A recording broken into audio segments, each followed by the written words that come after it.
Me and my buddy Jim, I call him Jimbo, he and I both bought new tops for our Roadsters. And I'm putting mine on the first so that I'm the guinea pig. Then I'll help him put his on. And what I'm trying to do with this video is just show a little bit of my progress, some of the problems I ran into, and maybe some encouragement to Jim that his will be better than mine. Alright, this is my first attempt at putting a top on. Probably my only. And I did a very rough job here. My staple gun doesn't want to work.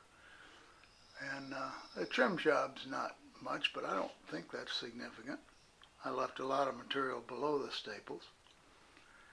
So that's the front bow cover. An issue I had was how tight to pull it. Because if you pull it too tight, you'll never get these snaps into your windshield.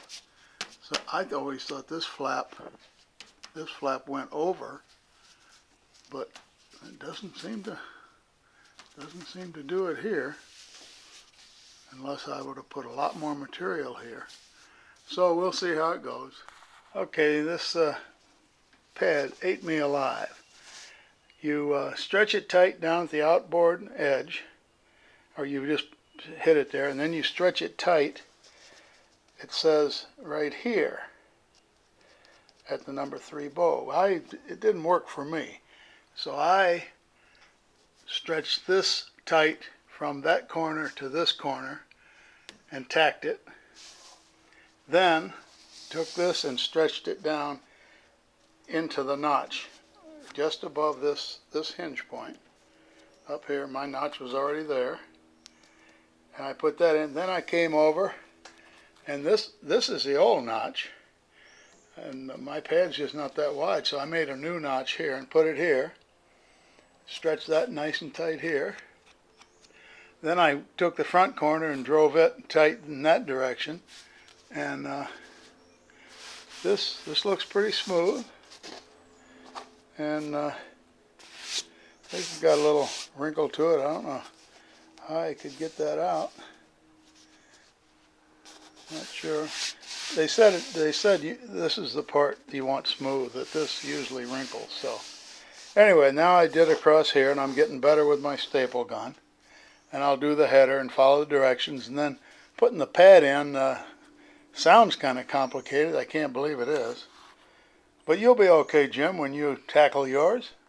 Okay, you want this trim so you can have room to put more staples in, so you got to chase this forward.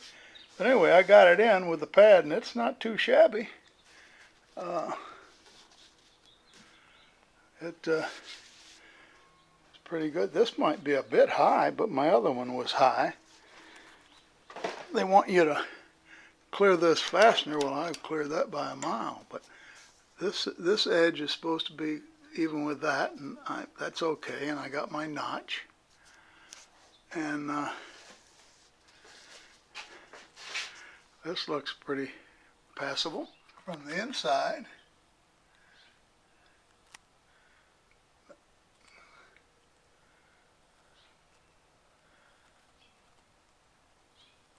From the inside, not so bad. I'll try and do the other side. Okay, Jimbo, I put this other one on. I tack it here, even with the top iron. Tack it right there. And then I go up here and tack this one. Pull that across the corner tight. Then I go down here, pull this guy tight, and that puts this guy up there, and he's not too tight, but I can't get him in tension. But I think he'll be fine.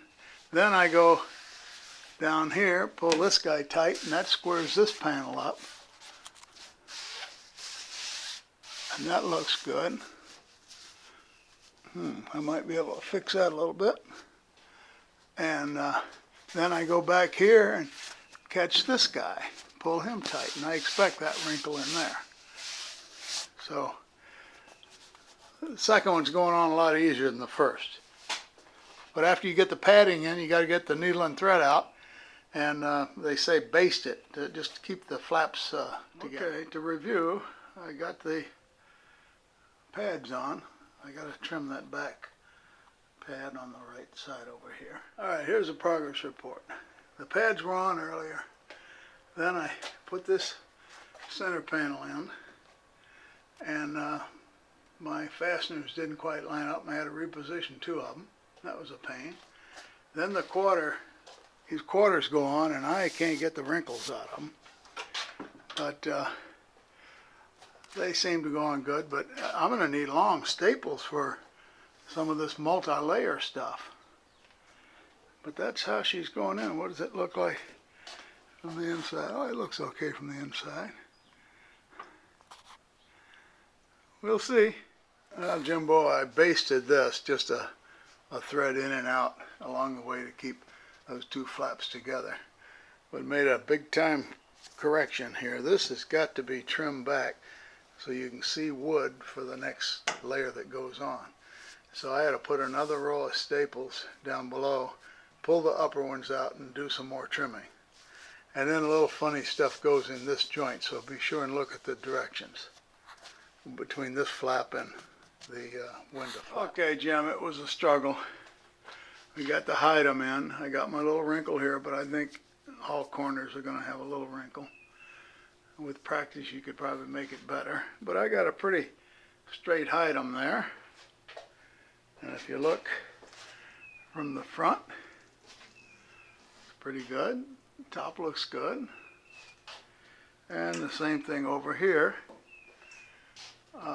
This treatment is a little complicated. I think I know how to do it better now. Here's the back. We're still putting the hide them on up there.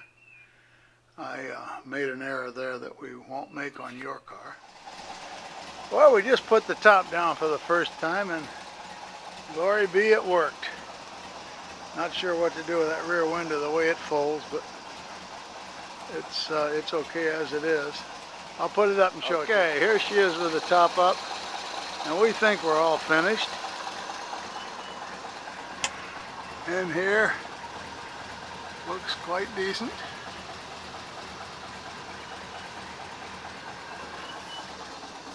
And back here looks like a Model A top.